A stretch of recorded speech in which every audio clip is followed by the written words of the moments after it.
आगे बढ़ेंगे और खबर शामिल करेंगे नवाबशाह से। कबीर अवान की रिपोर्ट के मुताबिक जहां पर एक इजलास मुनक्किद किया गया।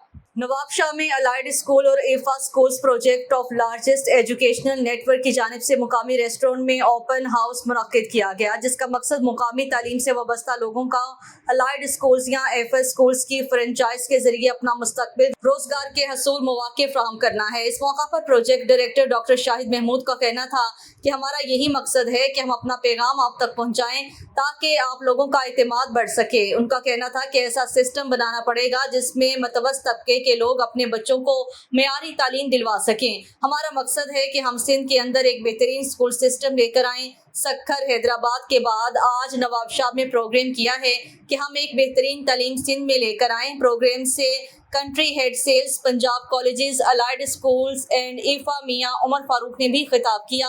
इस मौका पर ओपन हाउस प्रोग्राम से mayor municipal corporation Nawabshah Qazi Mohammad Rashid Bhatti, deputy mayor Mubashir Arain ने भी खिताब करते हुए कहा है कि बहैसियत म्यूनसिपल कॉर्पोरेशन जहां हमारी जरूरत होगी मुकम्मल ताउन किया जाएगा ताकि तालीम का शोबा फरोग पा सके। प्रोग्राम में मुख्तलिफ शोबों में खिदमात अंजाम देने वाली खवातीन और मर्दों में शील्ड्स भी तकसीम की गई।